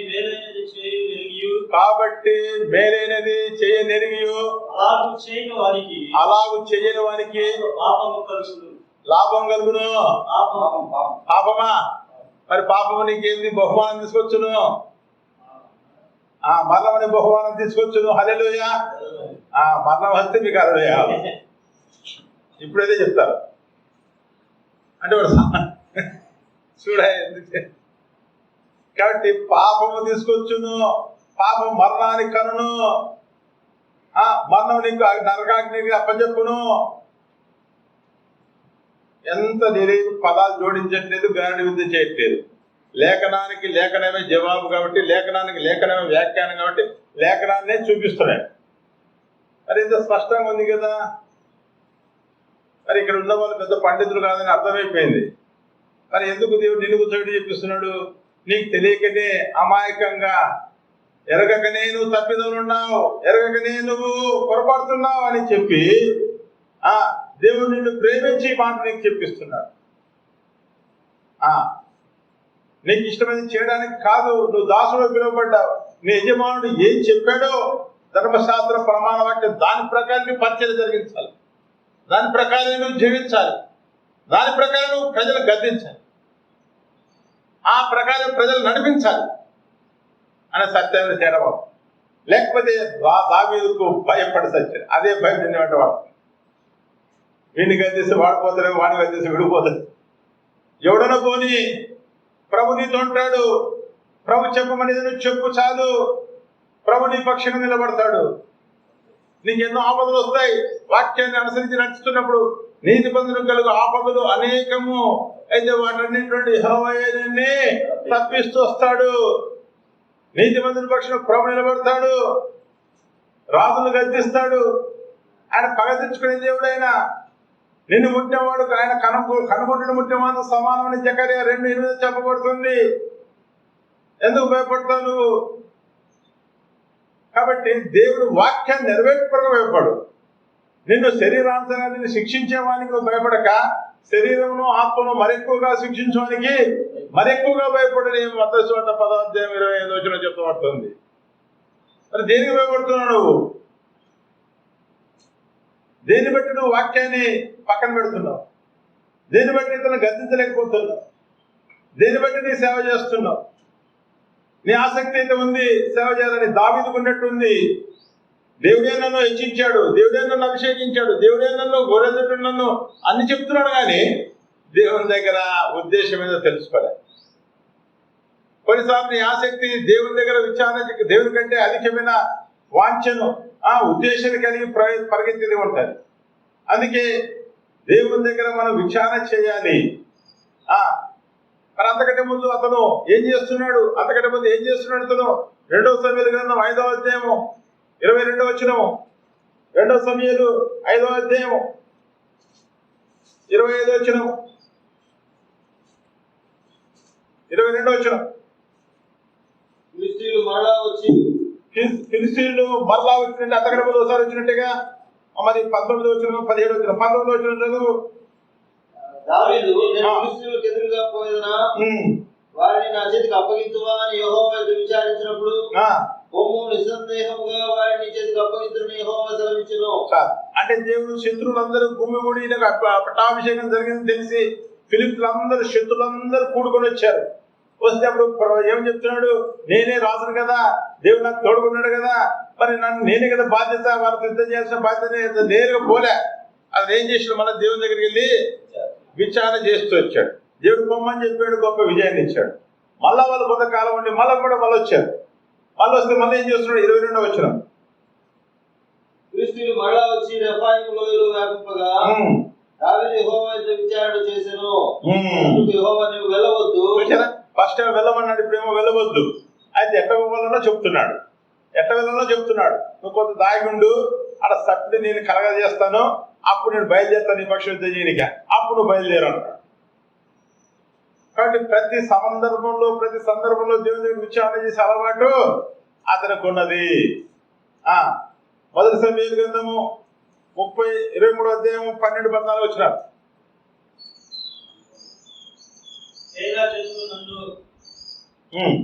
ఆ జనులు సౌలు చేతికి అప్పగించురని దావీదు మరలా మనవి చేయగా, యెహోవా వారు నిన్ను అప్పగించుదురని సెలవిచ్చెను. అంటే తను రాజు కాకముందు ఆ కెరేలా జనాంగ వారిని రక్షించాడు. సౌలు రక్షించాలా? ఫిలిష్తీయుల చేతులు అంటే సౌలు రక్షించలే, ఇతను రక్షించాడు. రాజు కాదేం కాదు, కానీ వాళ్ళని ఇతను కాపాడుతాలని ఆశపడ్డాడు, కానీ వాళ్ళు భ్రమపడ్డాడు. అయినా వాళ్ళ మీద ఆధారపడకుండా దేవుని దగ్గర విచారణ చేసినప్పుడు దేవుడు వద్దు, వీళ్ళు నిన్ను తప్పక సౌలుకు నిన్ను అప్పచెప్తారని చెప్పాడు. అప్పుడు అక్కడ పారిపోయి అదుల్లాం గుహకు వెళ్ళాడు. అక్కడ నేర్చుకున్నాడు దేవుని దగ్గర దేవుని నడిపింపును. అట్లా తప్పకుండా మనము దేవుని దగ్గర విచారణ చేసి అలవాటు 2 సమూయేలు 35 కూడా మరి అమాలేకులు తరముదనవద్దని అక్కడ విచారణ చేస్తున్నాడు. అడుగడుగును విచారణ చేస్తున్నాడు. ఈరోజు 6వ అధ్యాయంకి వచ్చినప్పుడు ఎందుకు చేయట్లేదు? 6వ అధ్యాయం చూడండి, 25 వచనం చదువు. 1 సమూయేలు 5:25. దావీదు యెహోవా తనకు ఆజ్ఞాపించిన ప్రకారం చేసి, అంతవరకు దేవుడు ఆజ్ఞాపించిన ప్రకారమే, దైవచిత్త ప్రకారమే, దేవుని దగ్గర విచారణ చేసినప్పుడు తనకు సెలవిచ్చిన ప్రకారమే అతను చేశాడు. దావీదు యెహోవా తనకు ఆజ్ఞాపించిన ప్రకారం చేసి గెబా నుండి గెజేరు వరకు ఫిలిష్తీయులను తరుముతూ హతం చేసాను. చూసారా? ఇప్పుడు 6వ అధ్యాయం ఒకటి వచ్చినాం. అంతవరకు దేవుడు చెప్పినప్పుడు దేవుని దగ్గర విచారణ చేశాడు, దేవుడు ప్రత్యుత్తరం ఇచ్చాడు, దేవుడు చెప్పిన ప్రకారం చేసి గొప్ప జయాన్ని పొందుకున్నాడు శత్రుల పైన. ఇప్పుడేమొచ్చిందంటే గర్వం వచ్చింది. ఇప్పుడేంటంటే ఇది దేవుడి పనే కదా అనుకుంటున్నాడు. ఇది దేవుడి పనే కదా, నేను ఆసక్తి కలిగి చేస్తున్నా కదా, నాకంటే ముందున్న రాజు 40 సంవత్సరాలను పట్టించుకోలేదు, నేను కాబట్టి పట్టించుకున్నా, నేను కాబట్టి సేవ చేస్తున్నా, నేను కాబట్టి నేను కష్టపడుతున్నా, నేను కాబట్టి ఇక్కడ దేవుడి మందిరాన్ని కట్టాలనుకున్నాను, నేను కాబట్టి ఇక్కడ దేవుడి పరిచయం ఆరంభించినాను అన్నట్టుగా చేశాడు. చూడండి, నేను చదువుతాను. 6వ అధ్యాయంలో వచ్చారు. తర్వాత దావీదు ఇశ్రాయేలులో 30,000 మంది సూర్యులను సమకూర్చుకొని. చూసారా? పైన ఏమో దేవుని విచారణ చేస్తున్నాడు, ఇక్కడ ఏం చేస్తున్నాడు? 30,000 మంది సూర్యుడు. దేవుని మంది సాధించడానికి బలాఢ్యులు అవసరమా? బలవంతులు అవసరమా? విశ్వాస వీరులు అవసరం. దేవునికి విధేయత చూపించే వాళ్ళకు అవసరం. దేవుని నమ్మికించిన వాడు అవసరం. దేవుని యాజకులు అవసరం. దేవుడు ఏర్పాటుకుని లేవీలు అవసరం. ఇతను ఎవరిని చేసుకుంటున్నాడు?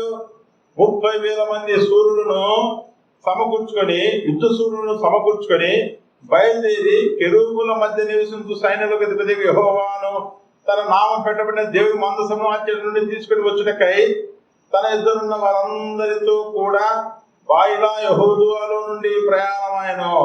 వారు కొత్త దేవుని మందసము కొత్త బండి మీద ఎక్కించి గిబ్యాలున్న అభినాదాబు ఇంటి నుండి తీసుకుని రాగా అభినాదాబు కుమారుడు ఉజ్జీను అహోయును ఆ కొత్త బండిని తోలిరి.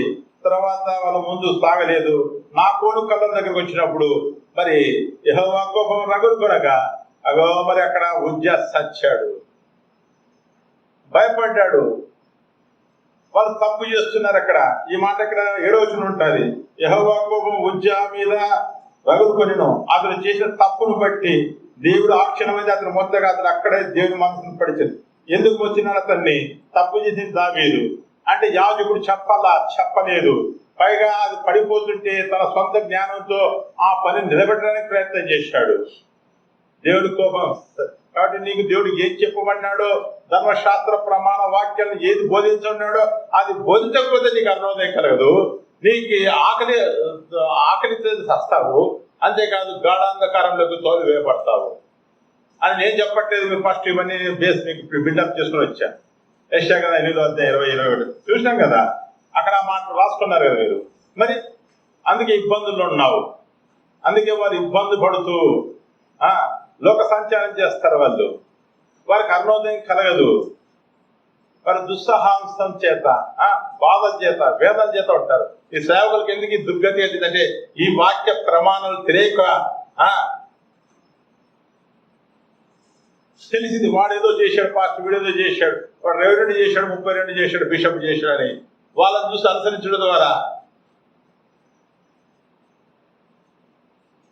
అందుకే ఆ స్థితి నీకు ఎందుకు వచ్చిందంటే నీ అమాయకత్వం, నీకు నేర్పించే వాళ్ళు లేక, నీకు చెప్పేవాళ్ళు లేక, నీకు తెలియకనే చేస్తున్నావు. ఎరిగిన దేవుడు నేను శిక్షించగా ప్రేమ దేవుడు కాబట్టి మరి ఈ యొక్క బలహీనుని మరి ఈ అల్పుని తీసుకొని వచ్చి నీకు ఆయన స్వనింపజేస్తున్నాడు.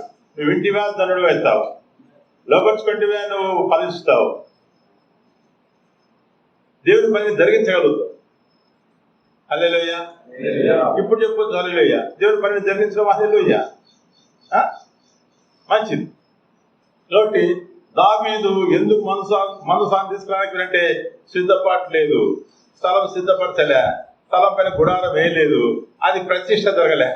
ఊపు మీద తీసుకొస్తున్నాం మన మాదిరి అనుకున్నాం, చేసేలా. రెండవది లేవీలకు ఎత్తవలసి ఉండగా లేవీలకు కాకుండా కొత్త బండి మీద ఎక్కించాడు. రెండవది కదా. మూడవది ఏం చూసాము?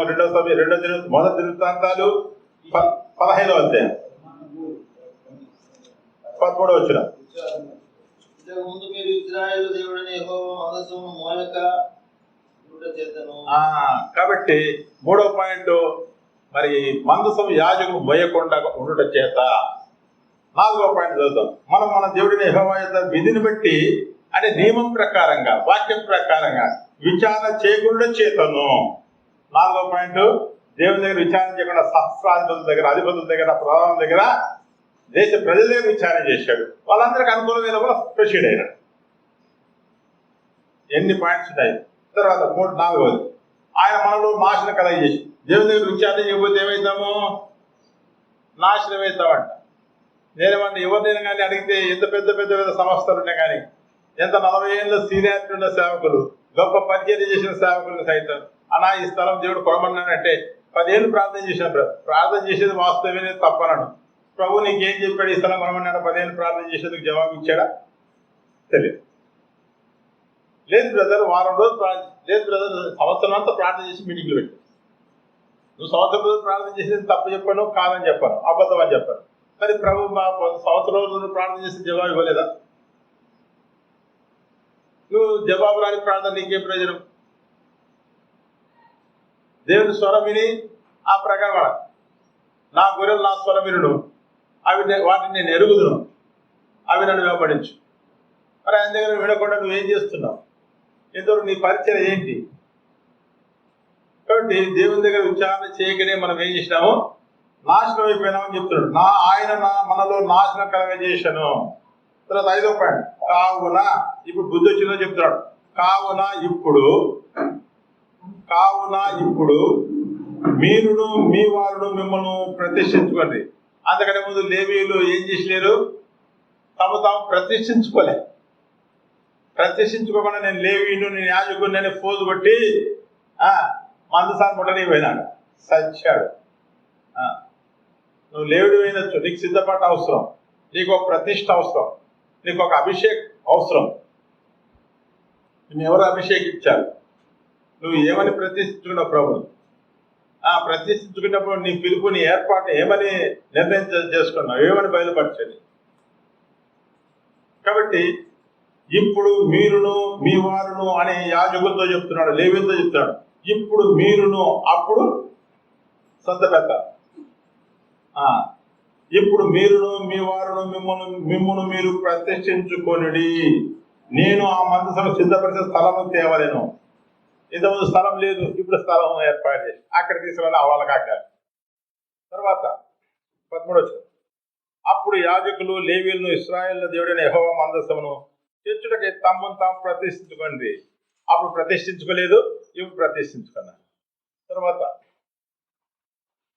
26 యెహోవా నిబంధన మందసను మోయు లేవీయులకు దేవుడు సహాయం చేయగా వారు ముందుకు సాగలిగినారు.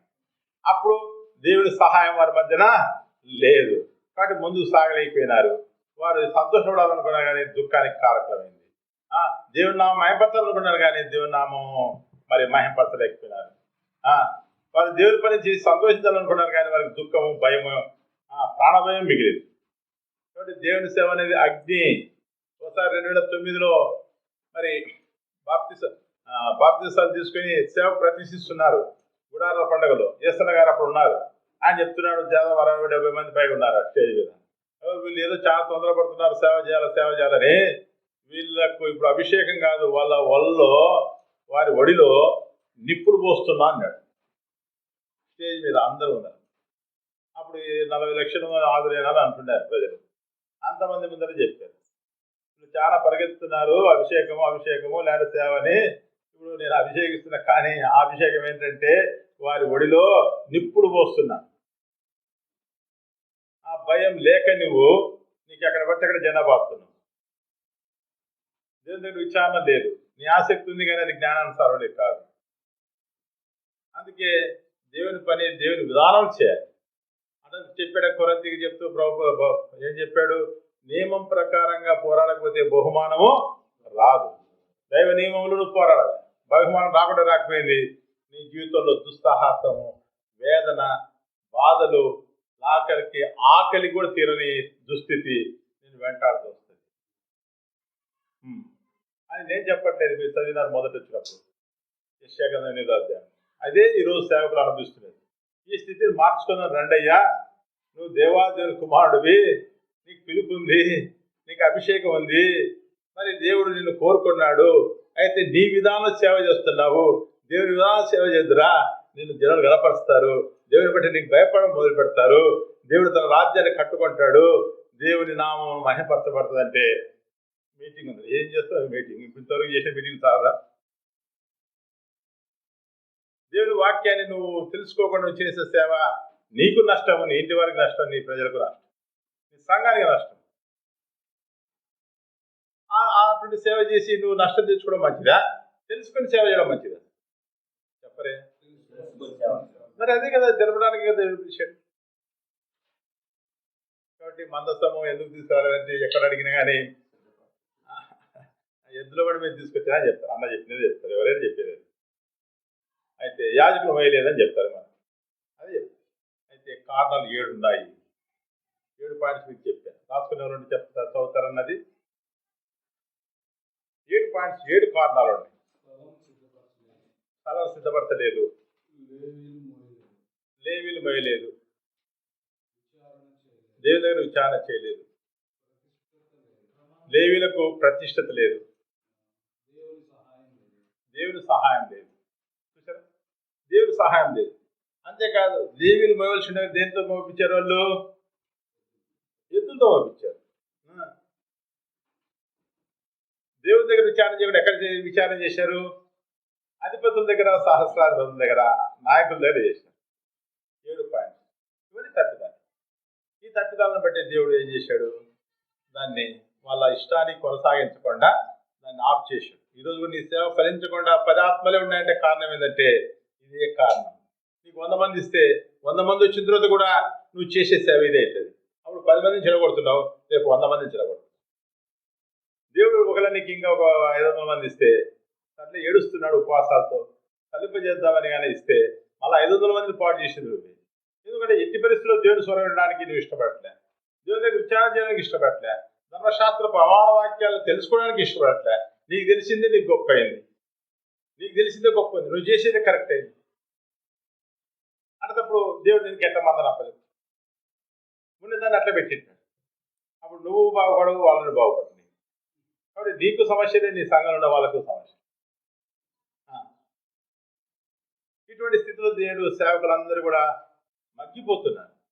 ఏదో చెప్పడానికి ప్రయత్నం చేస్తే వాళ్ళు వినడానికి ఇష్టపడరు. ఎందుకు వినడానికి ఇష్టపడరు అంటే చెప్పండి, ఎందుకు వినడానికి ఇష్టపడరు అంటే వాళ్ళు కూడా ఈ మార్గంలోకి వచ్చినారంటే దేవునితో కొంత అనుబంధం ఉంటుంది.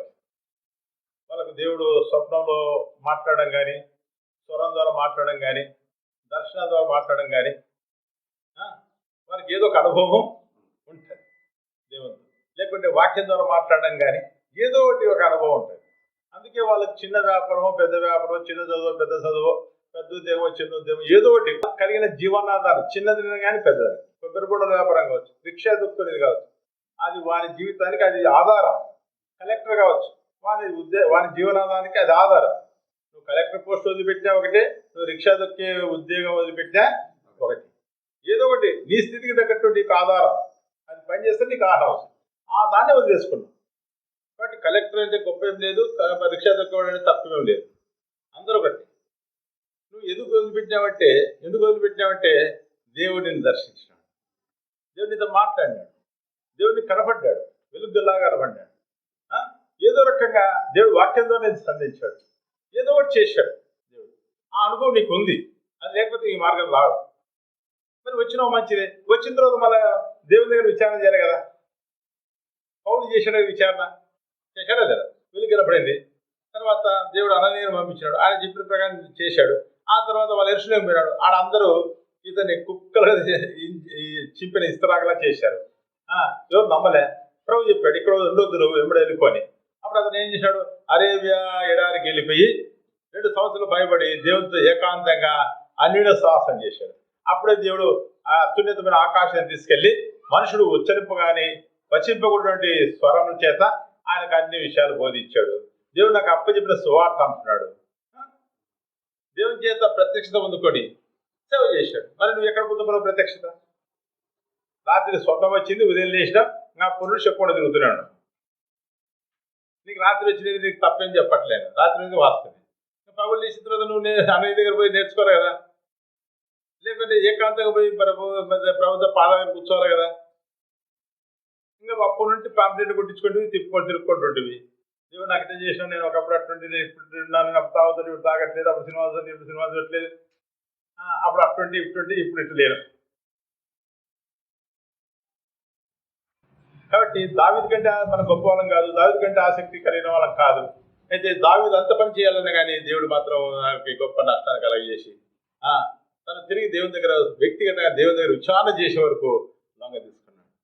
అందుకే తర్వాత ఏం చేస్తున్నాడు, అతను మందిరం కట్టాలనుకున్నప్పుడు సొంతంగా ముందుకు పోలేదు. ఏం చేశాడు, నాతాను పిలిపించి నేను ఇలా చేయాలనుకుంటున్నానని తన హృదయం అంతా చెప్పాడు. ఆ అనుభవంలోకి నువ్వు రావాలనే ఇక్కడ దేవుడు నీకు బోధిస్తున్నాడు. కాబట్టి నీకు ఇష్టం వచ్చిన చోట పరిచయం స్టార్ట్ చేయడం కాదు, నీకు ఇష్టం వచ్చినంత నువ్వు చేయడం కాదు. నువ్వు జవాబుదారిగా ఒక మనిషిని ఏర్పాటించినప్పుడు నువ్వు చెప్పి చెయ్యి. హిందువులకి లక్షణం ఉంది, ఏ దిక్కు లేకపోతే దురపోతాగా తెచ్చుకుని ఇల్లు కట్టుకుని దానికి చెప్పుకొని. మనకు మాత్రం మన వాక్యం చెప్తుంది నాయకులు లేని జనం చెడిపోతారని, అంత సొంత పెత్తనమే. అటు కాకుండా నువ్వు దేవుడు విచారణ చేసి నువ్వు పొందుకోవడానికి నువ్వు నిర్ణయించుకోవాలైతే దావీదు వలె, అప్పుడు నువ్వు ఏం చేయాలో చేయదో చెప్తాడు. దేవుడు మందిరం కట్టడానికి దావీదు 340 టన్నులు అంటే 10 టన్స్ 10 టన్నులు పట్టే లారీలు 34 లారీల బంగారు తయారు చేసి వాక్యం ఉంది. మనం ఎంత అది ఉంటుందో ఎడబడి పెట్టదు, దానికి ఏమో పోదు కొడతాం. 10 గ్రాములతోనే మనం దాన్ని బిల్డప్ చేసుకొని పైన వేసుకొని చూపిస్తుంది. ఇలాంటి 2 గుండీలు విడదీసి చూపిస్తుంది. 340 టన్నులు అంటే 34 లారీల బంగారు తనింటికి కాదు, దేవుడు మందిరాన్ని సమకూర్చాడు. అంత సమకూరిస్తే కూడా దేవుడు నువ్వు కట్టొద్దు అని చెప్పాడు. నువ్వెంత ఎందుకు సాహసం చేస్తావు దేవుని పనులు, అనాలోచితంగా చేయవేస్తావు. తర్వాత అతనికి ఆశ ఇచ్చింది అయినా కానీ మరి నాతాను పిలిపించి తనకు నాయకుడిగా పెట్టాడు దేవుడు, తనకు ఆలోచనకర్తగా పెట్టాడు దేవుడు. అతను పిలిపించి నేను ఇట్లా చేయాలనుకుంటున్నాను దేవుని మందిరాన్ని, దేవుని ఇంతగా ఆశ్రయించాడు కాబట్టి అని అట్లా అంత చెప్తే అతను కూడా నీలాంటి వాడు నాలాంటి వాడే, దేవుడు నీకు తోడైనాడు, గో హెడ్, అర్థమే లేదు రిక్ష అని చెప్పాడు. అంటే ఆ రాత్రి మళ్ళీ దేవుడు నాతాతో మాట్లాడాడు, దానితో మాట్లాడలేదు. నాతాను మాట్లాడి పోయి చెప్పు అదే కట్టకూడదు, నువ్వు ఎన్ని బంగారు సమకూర్చినా ఎన్ని కోట్ల తులాలు వెండి సమకూర్చినా నువ్వు కట్టడానికి అర్హత లేదు నీకు అని. ఆగాడా సాగాడా? అది మనలో ఉండాలి. ఎవరికి నువ్వు జవాబుదారితనంగా రాసే అన్ని కోట్లు విలువ చేసే మనను మాణిక్యాలు దేవుని కొరకు సిద్ధపరిచి హృదయమంతా దేవుని కొరకే నింపుకొని దేవుడు నామగన తిరుగుతాం. ప్రపంచంలో అన్నిటికంటే వింతైన కట్టడం దాన్ని చేయాలని అంత ఉద్దేశం ఉన్నది ఆఫ్ చేస్తే తప్పవుతామా? మనకి ఇక్కడికి వచ్చిన తర్వాత పాట పడడానికి అవకాశం పోతే మనిషిని కసిపిసేపే లేచిపోతాం ఏదో గడిపిలు చేస్తాం. పాట పాడాలంటే ఆ పాట ఎలా పడతావు, ఎగ్గొట్టి దిగ్గొట్టి సాగదీసి రాగం ఉండదు, తాళం ఉండదు, అర్థం ఉండదు. దానికే నీకంత నీ కోరికను పంపుకోలేకపోతుంటే నిన్న ఒక చోట వంకాయ కొని చేయాలనుకున్నారు, వద్దని చెప్పులా మనుషులు కసివి చేసే వాళ్ళ పాపం ఏమో అయిపోయినా. అయితే మళ్ళీ సరిపోయి నేను ఎందుకు బాధపడాలి సార్ అంటే ఆ వంకాయ కూర అందరూ తిరిగి బాగుందంటే మళ్ళీ బాగైపోయినారు. ఇంత ఇచ్చ నీ జీవితం నెరవేర్చాలనుకొని ఎట్లా దేవుని ఇచ్చ నెరవేర్చదు? నీ శరీరం నెరవేర్చుకుంటున్నావు, నీ శరీర కోరికలు నెరవేర్చుకుంటున్నావు, నేను నీ శరీరం నడుస్తూ దేవుని ఎంత సంతోషపరుస్తావు. కాగా శరీర స్వభావాలు ఎవరు దేవుణ్ణి వేలు ఖర్చు పెడుతున్నావు, 1,00,000 ఖర్చు పెడుతున్నావు. దేనికోసం అంటే నీ మెప్పు కోసమే తప్ప దేవుని మెప్పు కోసం. అందుకే స్పష్టంగా వాక్యం నేను ధ్యానించిన ఈ మధ్యకాలం. కాగా శరీర స్వభావం కలివారు దేవుడు వారి ఇచ్చ సంపుకోలేదు. వారి ఇచ్చ సంపుకునేప్పుడే దేవుడు మహిమపడతాడు. కాబట్టి దేవుని సేవ నీది కాదయ్యా, అది ఆయనది. మందను మేపడానికి నీకు దాసుగా అప్పచెప్పినాడు తప్ప మంద మీద ఎలుబడి చేయడానికి కాదు. మందను కాయడానికి అప్పచెప్పినాడు తప్ప నీ సేవ ఒక చోట నువ్వు ఒక చోట కాపురం నీకు కాదు. మంద ఎక్కడుంటే కాపరి ఎక్కడ ఉండాలి? హైదరాబాద్ ఉండాలి. మంద ఎక్కడుంటే కాపరి ఎక్కడ ఉండాలి, అది సేవ. మరి మైండ్ ఏమైంది ఇప్పుడు? ఎక్కడో ఎవడో టీవీలు పెట్టితే ఆడపోయి వాక్యం మీద సంతోషిస్తున్నావు, అక్కడికి కాగలు పంపిస్తున్నావు. నీకు బుర్ర ఉందా? పోయిందా? మందకు కాపరి అవసరమా లేదా? వరిలో కాసిన కాపర్లు ఎంతో మంది బైబిల్ ఉన్నారు. వాళ్ళంతా ఎక్కడ ఉన్నారు? యాకోబు చెప్తున్నాడు, మందల దగ్గర ఉండి నేను శనికి తడిస్తిని, వర్షానికి తడిస్తిని, ఎండకు ఎండితిని నేను. రాత్రి మృగాల క్రూర మృగాల చేత భయముతో నా ప్రాణం గుప్పిలో పెట్టుకొని తిన్నాడు. నువ్వు చలికి తడసకుండా, నువ్వు ఎండకు ఎండకుండా ఎట్లా నువ్వు మందలు మేపుతావు? మంద ఎక్కడ ఉంది, నువ్వు కాపర్ ఎక్కడ చేస్తావు? నేను ఒక అంతా చెప్తాను, నాకు వచ్చినది 5 ఆత్మలే బ్రదర్, అయినా కానీ నేను 20 కిలోమీటర్లు వేస్తాను. మంద 20 కిలోమీటర్ల దూరం ఉంది, నేను ఎక్కడ ఉన్నాడు? నీ మంద ఎక్కడ ఉంది, నువ్వు ఎక్కడ ఉన్నావు? మందం అయిపోతాడు అడవిలో మందలు వదిలిపెట్టి ఇంట్లో కాకుండా ఇంట్లో పని చేసుకుంటే మంద క్షేమం ఉంటుందా? ఉండదు. మందం వేస్తాడు, మందం అయిపోతాడు, మంద పాల్తాడు అర్హుడు. కాబట్టి మందల మీద నీ మనసు ఉండాలి, నీ సొంత వ్యాపారాల మీద కాదు నీ మనసు ఉండాలి. చదవండి సామెత 27వ అధ్యాయం 23వ వచనం. నీ పశువుల స్థితి జాగ్రత్తగా తెలుసుకును. నీ పశువుల స్థితి జాగ్రత్తగా తెలుసుకును. నీ మందల యందు మనసు ఉంచుము. నీ మందల యందు దేని యందు మనసు? నీ మనసు. నీకు అప్పచెప్పిన పని యందు నీ మనసు, నీ మంద యందు మనసు, నీ ఆత్మలు దేవుడికి అప్పచెప్పిన ఆత్మల యందు నీ మనసు ఉండాలి. నీ మందల యందు నీ మనసు ఉంచుము. ధనము శాశ్వతం కాదు. ధనము ఈ రోజు నువ్వు ఉద్యోగాలు చేసుకొని వ్యాపారాలు చేసుకొని సిటీలో స్క్రీములలో చేరుకోవడము శాశ్వతం కాదు, దాని కాదు. దేవునికి మంద నువ్వు కాయి, మంద నీకు అప్పచెప్పినాడు, నీ అవసరం తీరుస్తూ వస్తాడు, నీ కొరత తీరుస్తూ వస్తాడు. ఏమని చెప్తున్నాడు? ధనము కోసం పరిగెత్తొద్దు, నేను అప్పచెప్పిన మందను మనసు నుంచి ఆ మందను కాయి, మందను మేపు చాలు. అప్పుడు ఏం జరుగుతుంది?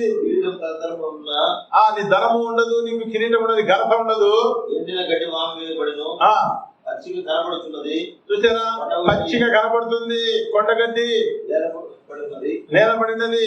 నీ వస్త్రముల కొరకు నేను అప్పచెప్పిన గొర్రెల పిల్లలు ఉన్నవి.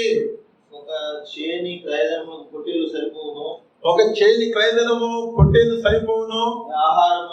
నీ ఆహారమును, నీ ఇంటి వారి ఆహారమును, నీ ఇంటి వారి ఆహారమును, నీ పనికత్తుల జీవనమును, నీ పనికత్తుల జీవనమును, నీ పిల్లల స్కూల్ ఫీజులకును, నీ భార్య హాస్పిటల్కును, నీ బైక్ పెట్రోల్కును మనం లెక్క వేసుకోవాలి. నీకు ఏది అవసరమో నీ పనికత్తులతో సహా దేవుడు నీవు అప్పచెప్పిన మంద ఏదో నువ్వు మనసు నుంచుతాదో దేవుడిని పోషించేవాడు ఆయనే. నీ ఆహారానికి నీ వస్త్రానికి కొదవ కానీ దేవుడు ఆయన. మరి నువ్వు దేవుడు మంద మీద మనసు లేక నువ్వు ధనాన్ని సంపాదించుకోవడానికి నువ్వు వ్యాపారాలు చేస్తున్నావు, నువ్వు ధనాన్ని సంపాదించుకోవడానికి నువ్వు పరిగెత్తున్నావు, నీ ఘనత కిరీటం అంటే ఘనత, అధికారం కోసం పరిగెత్తున్నావు. కాబట్టి అంత కూడా ధనవశ క్రమం కాక ప్రతికూలంగా నడుస్తుంది. మరి దేవుడు ఎట్లా సంతోషిస్తాను? ఎందు ఆయన నువ్వు కృపాకాలంలో ఉన్నాడు కాబట్టి దేవుడు దీర్ఘశాంతంగా సహిస్తున్నాడు. తన ప్రేమను నిర్లక్ష్యంగా ఎంచుకోక ఆయన తన నిమిత్తమే నిన్ను నిర్మూలన చేయకుండా అతని కోపాన్ని బిగబట్టుకుంటున్నాడు.